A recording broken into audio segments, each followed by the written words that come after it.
Next up, we have a special presentation for you from John Lott, the president of the Crime Prevention Research Center. And if you are unfamiliar with John Lott and his book, More Guns, Less Crime, which I doubt, you can go pick up a copy out in the hallway during one of the breaks. So everyone, John Lott.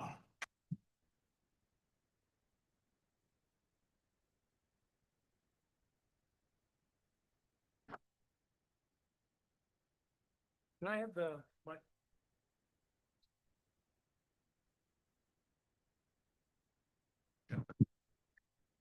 Well, it's great to be back here again. I greatly appreciate being invited. Obviously, this is a very important conference that we all have.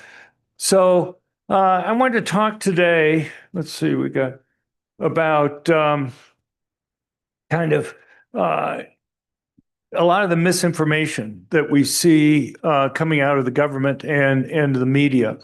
When I worked in the federal government during the first Trump administration, one thing I'd often get asked is, how is it possible that you could have the FBI going and spying on a presidential campaign and not having leaks or whistleblowers? And there's a pretty simple answer for that, and that is if everybody agrees with everybody else politically, it's not too surprising that you can have something like that happen. Now, I can't personally speak about the FBI generally, but I did get to deal a fair amount with the data people at the FBI. And it's pretty much true, is from what I could tell, that they're all true believers. Now, one thing you have to understand is how important it is, the data that comes out of the government, because the people who control the data, basically they can control the political debate that we have.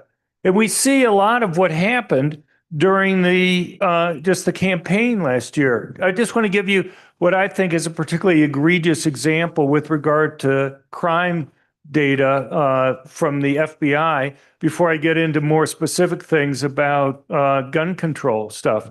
And you know, during last year, you saw one headline after another, like NPR would say, violent crime is dropping, but people mistakenly think that violent crime is increasing.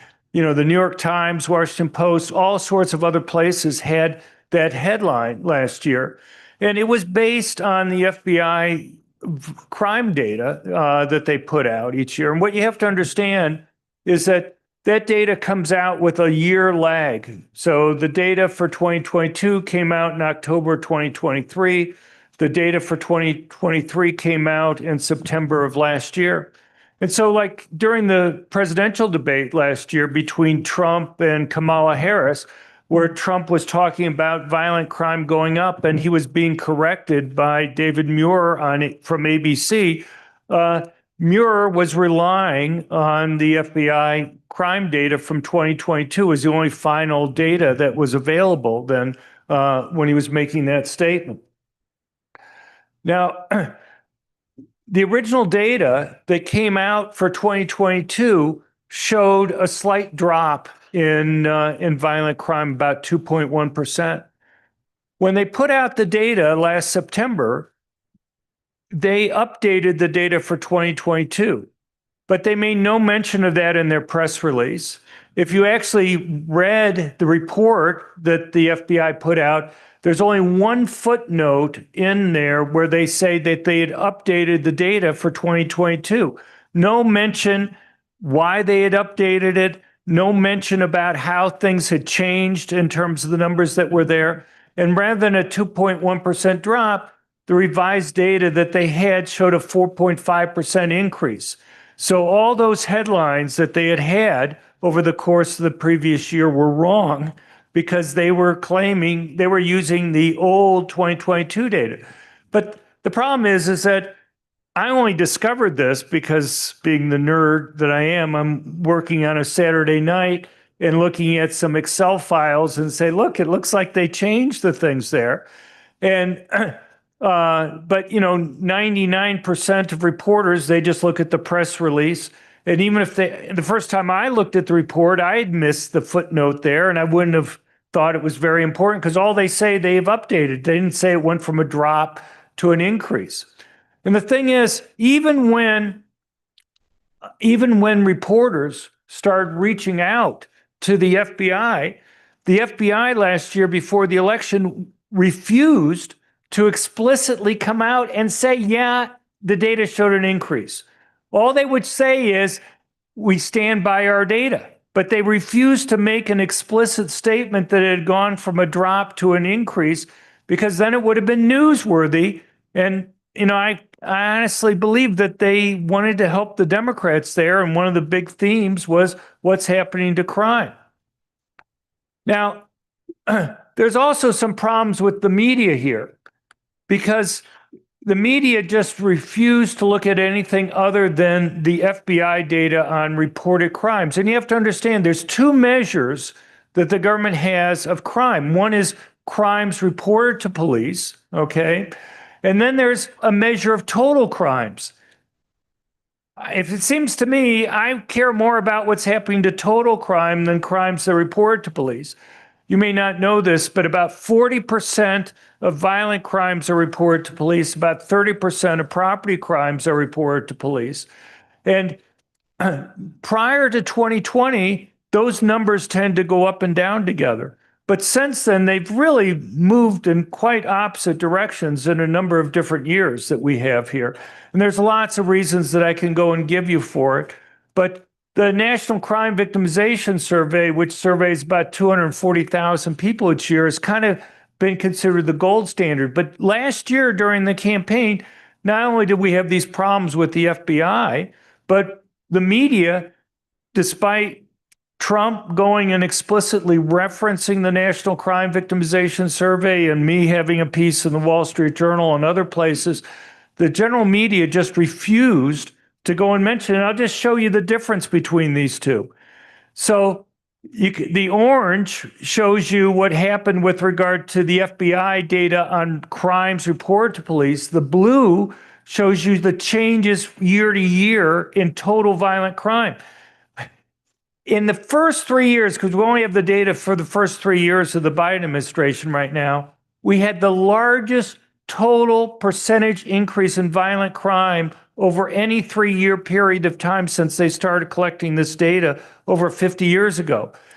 So when people are saying we think crime's increasing, if you look at total crime, it looks like they were right with regard to that.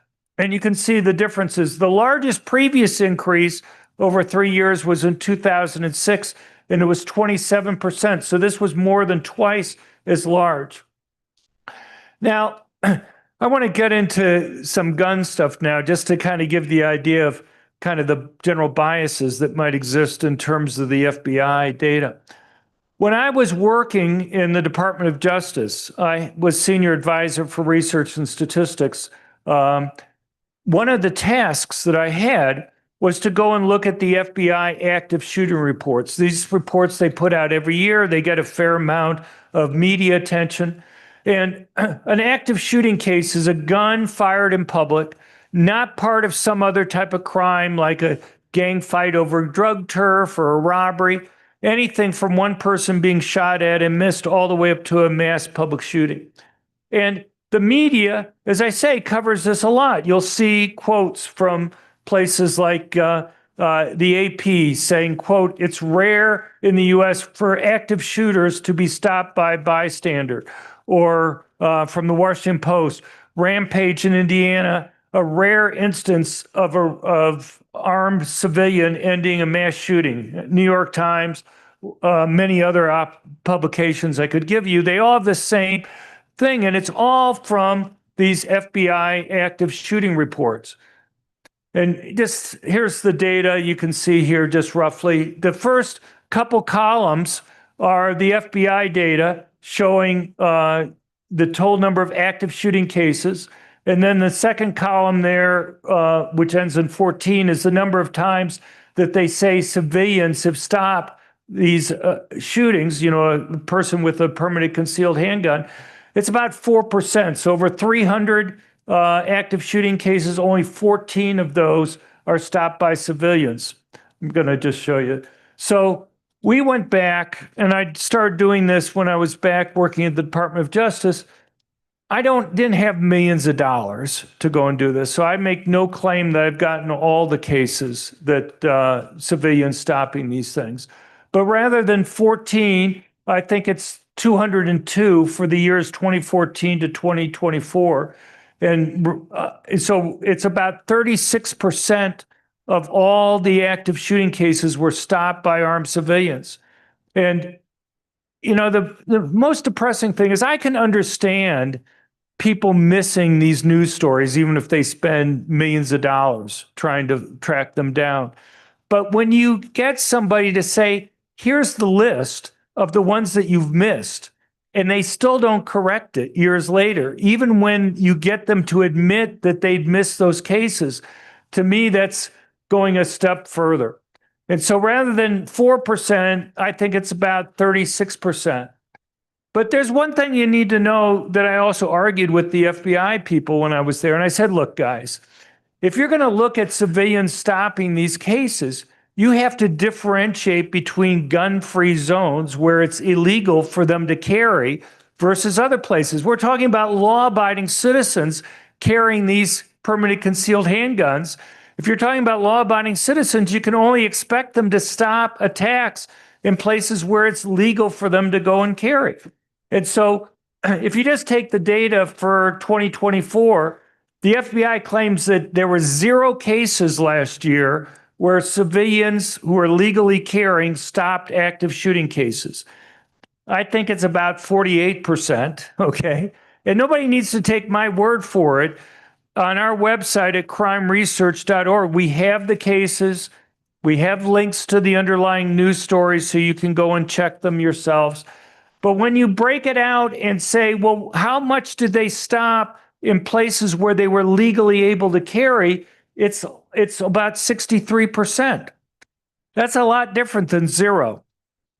And so anyway, we try to make a difference on these things. Now, I could go through the media responses. I'm going to skip this right now. But what I want to try to do is talk to you about some new research that we have. Because what we did recently with Carl Moody, who's our research director for the Crime Prevention Research Center, he's a professor at William and Mary, we did a deep dive into all the active shooting cases over the last 11 years. And what we found, I thought was pretty startling, and that is, I don't think people appreciate what an incredibly difficult job police officers who are in uniform have in stopping active shooting cases. So let's say you're going to be one of these criminals who's going to go and shoot people in a place, and you see a police officer there who's in uniform. What options do you have? You have real tactical advantages. You can either wait for the officer to leave the area before you attack, or you can move on to another target yourself. Or if you're going to insist on doing the attack there, who are you going to shoot first? You're going to shoot the officer first. So what we found was that civilians actually stopped a greater percentage of these active shooting cases than the police did. And that's partly for a couple of reasons. One, these first tactical advantages that I mentioned, okay, and the fact that they're going to many times avoid places where the police who are in uniform are. It also has to do with just simple numbers of police. We have like 650,000 police officers in the United States. Less than a third are on duty at any point in time, so you have about 200,000 to go and guard a population of 340 million people. That's asking a lot for those officers that are there, okay? But on top of that, compare that to civilians. So we have 21.5 million concealed carry permit holders in the United States. And we've done surveys of it. When you include constitutional carry, you're talking about 15% of American adults carry either all or most of the time. That's a lot more people than you're going to have for police officers that are there. Plus the fact that they're not in uniform makes it very difficult for the types of tactical changes, to avoid areas where a permit holder is, because you don't know they're there until you actually do the attack. The other thing that we found that I think was probably the most startling to me was that how often police die in stopping these attacks. Because even though they stopped a fewer number of attacks than civilians do, police were 7 times more likely to get killed in stopping active shooting cases than civilians are. People need to appreciate what a difficult job it is to have somebody in uniform. It's kind of like they have a neon sign above them that says, "Shoot me first." One way when I go and talk to people about this that I try to explain it is I said, look, we have armed air marshals on planes. How many of you think that air marshals ought to be in uniform? Don't everybody think that would be a good idea? Why don't you think it'd be a good idea to have air marshals in uniform? If you have an air marshal in uniform and you happen to have a terrorist there on the plane, who do you think the terrorist is going to go after first? Because he knows if he neutralizes that one person there, he's going to have, it's going to be a lot easier for him to go and take over the plane that's there. One argument that I've had with a number of conservatives over time is that they want to go and have uniformed, school resource officers at schools. And I've tried to say, look, if you're going to have an officer at a school, please don't put them in uniform. Make them the PE coach, make them a staff member there at the school, have them blend in, have it so that nobody there knows who it is that's actually armed. What you want to do is, rather than a sign from the school, have a sign from the school that says, "Warning, select teachers and staff at the school are carrying concealed," so people won't know who it is that's going to be able to go and stop them. Now, there's other biases I could go into. I'm not going to go into here. Now, there's one thing I want to talk to you about, and it's probably my biggest pet peeve with regard to the media, and that is anybody who follows our work on our website or subscribes to our emails knows how we collect statements from the diaries and manifestos from these mass murderers about how they plan their attacks. And time after time, they make it explicit about trying to pick an area where they know their victims can't defend themselves. It's the same story time after time in these cases. You have people who are suicidal, but they want to get media attention. They feel unappreciated. And they know the more people they kill, the more media attention that they're going to get. And they know that if they go to a place where their victims can't defend themselves, they're going to be able to go and kill more people and get more media attention. So this isn't rocket science. But the thing is that just drives me nuts is that even though they make this explicit time after time, and for those who have seen our stuff on our website, we have literally dozens of quotes from these mass murderers over times where they make this explicit, the media just refuses to cover those parts of their statements.